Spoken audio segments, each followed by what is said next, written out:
Hello and welcome to the first video on my channel in 2022. It's iDavis here and I will kick off this year with a little bit of unusual topic compared with my previous videos, as this time I'm not going to dive into anything Elvenar or Rise of Cultures related, but instead I'm going to make a big review of what happened in 2021 in terms of InnoGames, their three newest titles, and will mainly take a look at the performance of these games, the revenue that they generated, and how they might influence the future of InnoGames. There is a lot of potential in all these three games, and so we can, without any doubt, say that these games will have some impact on the future of the existing titles, and they can also, after many years, get off the current prime game by InnoGames from its first place. So keep watching this video if you want to see the data I have been collecting during the last 12 months, and let's sketch together the potential future of InnoGames. As you may know, and not only from my video that I made in February last year, but also from many online sources and social media, 2021 was a huge year for InnoGames, mainly because of the launching of their three newest games and preparing them for their global releases. The initial soft launch of these games happened back in 2020, which was the time where the potential and success was indicated for the first time. Throughout 2021, the games were launched officially, while starting out in a few countries and progressively releasing in more and more countries over the world. Rise of Cultures, Lost Survivors, and Sunrise Village, all of these games are trying to follow the newest trends of the market that can be easily seen as adapted by different companies, such as PlayerX or Supercell.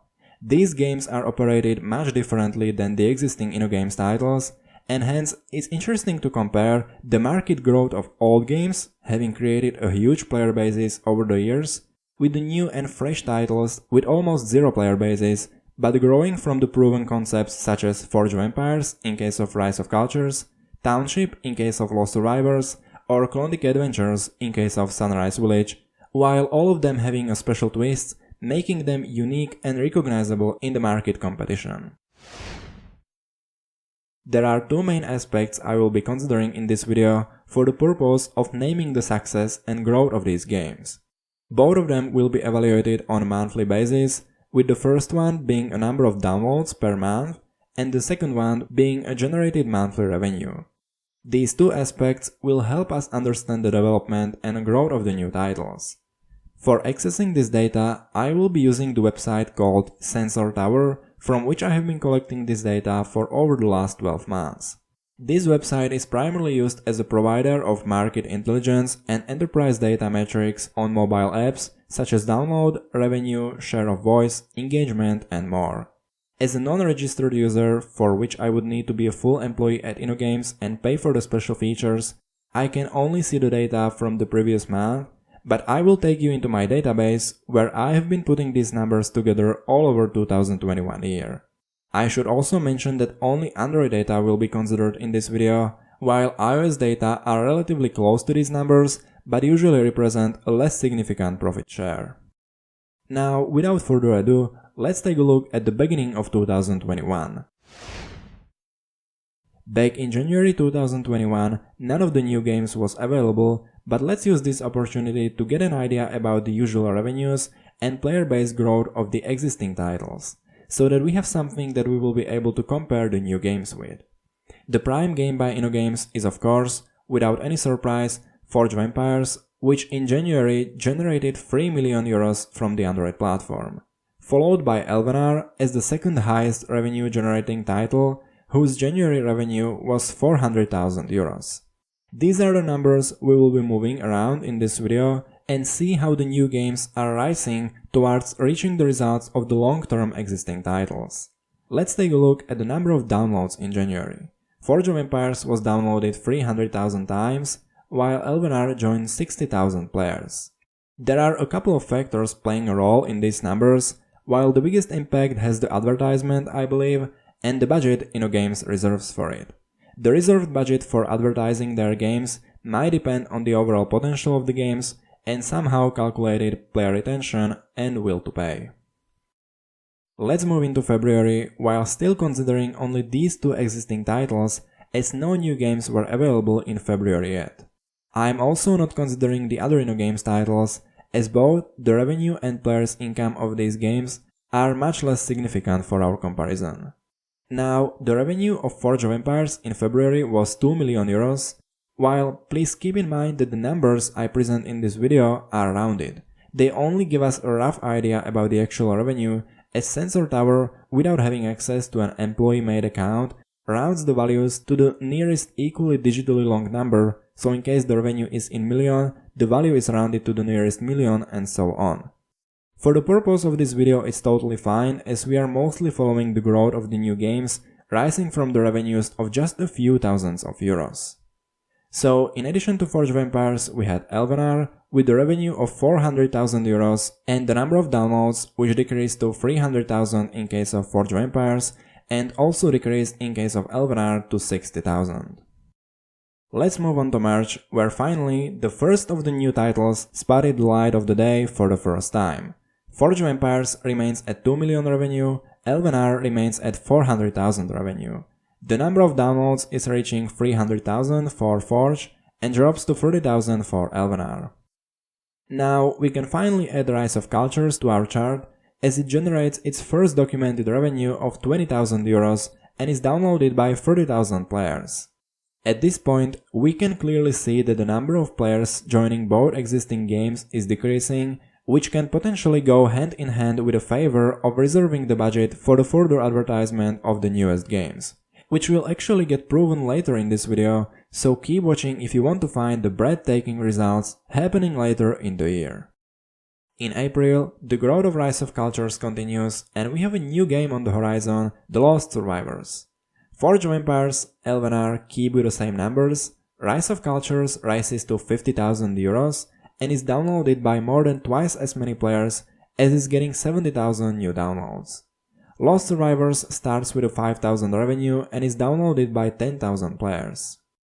A quick note, I'm not sure how Sensor Tower exactly works, but it might be the case that it is not including the revenue gained from the in-game ads, which are fully operating in Lost Survivors.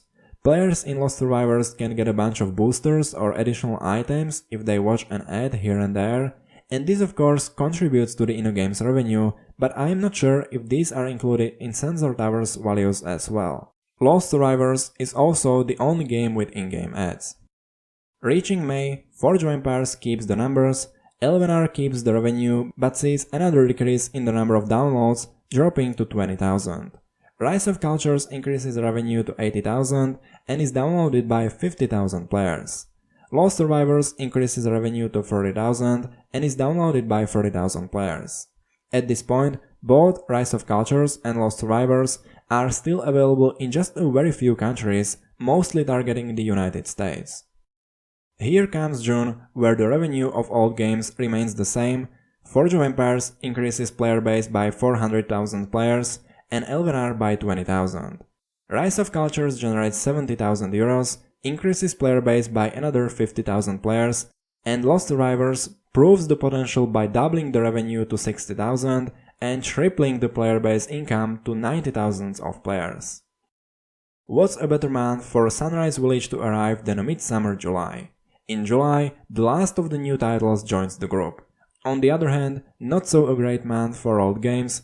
Forge is significantly decreasing the number of newly registered users to 200,000, Elvenar decreases the revenue to 300,000, but Rise of Cultures reaches 100,000 revenue milestone for the first time, Lost Survivors increases to 90,000, and Sunrise Village starts at 5,000 revenue with 10,000 players.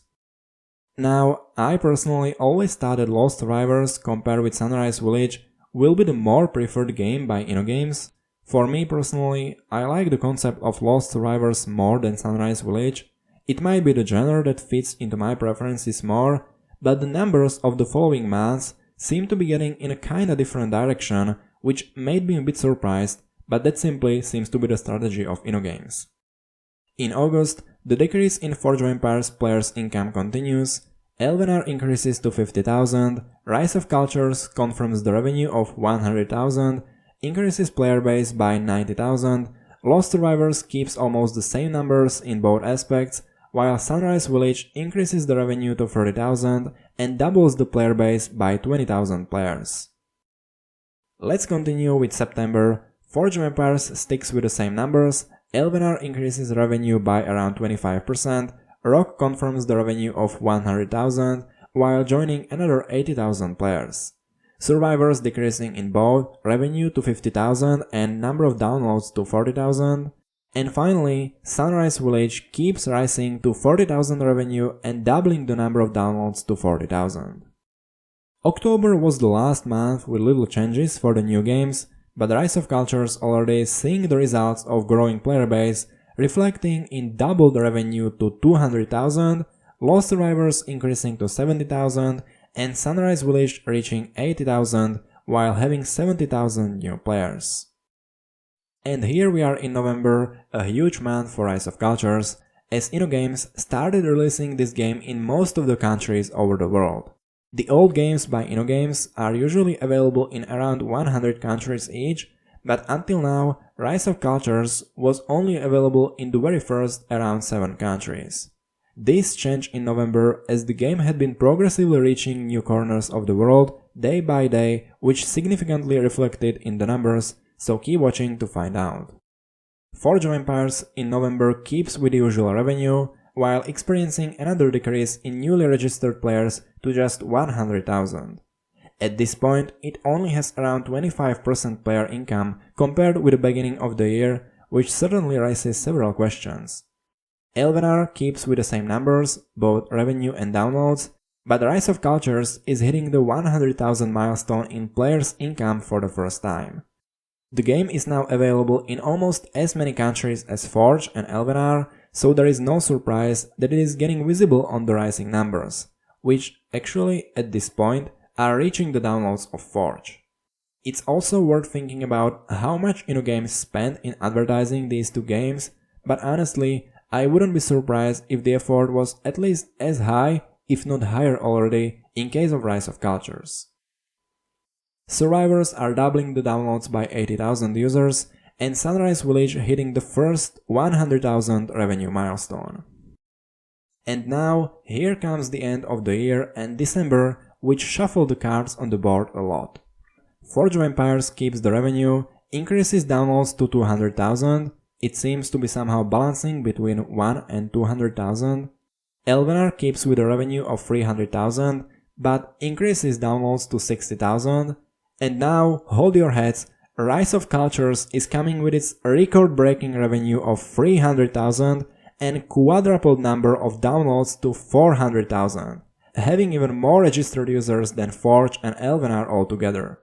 I actually remember some experiences on Rise of Cultures Discord official channel back then, where many players reported issues from the game caused by servers instability, which was most likely caused by the large amount of new players joining the game, which of course had a big impact on CPU consumption and other technical equipment there at InnoGames.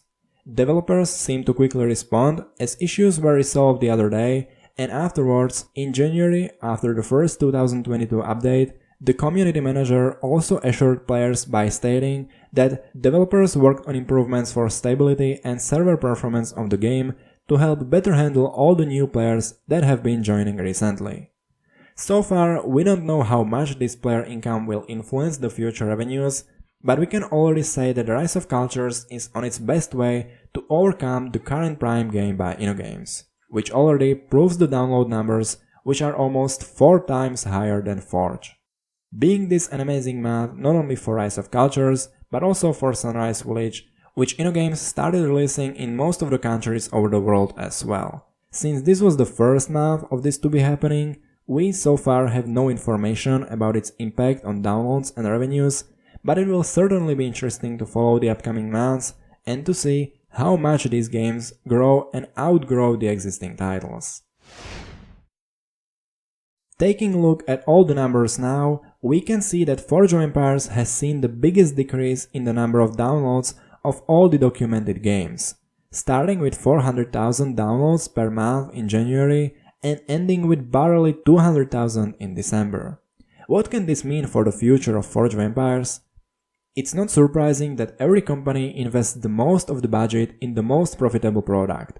In case of other gaming companies, we can see that, for example, Supercell is building enormous strategies for social media advertisement as well as a huge content updates for Brawl Stars, as it proved to be their latest largely successful title. The same goes with the PlayerX company and their Starscapes titles, which proved to be the most profitable titles for the company and hence receiving adequate updates over the time. What does this mean for InnoGames? Well, firstly, a bright future for Rise of Cultures, and maybe a slight decrease of fresh additions to Forge of Empires, but I still believe that all the old games, including Elvenar, will still see a reasonable amount of new and fresh features, as they are still contributing to the InnoGames revenue by a significant take and hence will always be preferred to be mining horses for the company. And with that being said, that has been the summary of 2021 at InnoGames. I am really excited to see what the 2022 year brings. All these new games are preparing for their global releases, which promises even bigger tide of players joining the lands, and hence will certainly result in even more interesting numbers in the future. Now, what is your opinion about the potential of new games by InnoGames? If there is anything you would like to add, feel free to put a comment in the comment section below. I believe that this video has a huge potential to carry a discussion-heavy comment section. If you enjoyed this video, then give it a like, consider subscribing if you want to stay up to date with even more from the happening around InnoGames and the content videos from Rise of Cultures and Elvenar. And of course, as always, thank you for watching, and I will see you guys in my next video.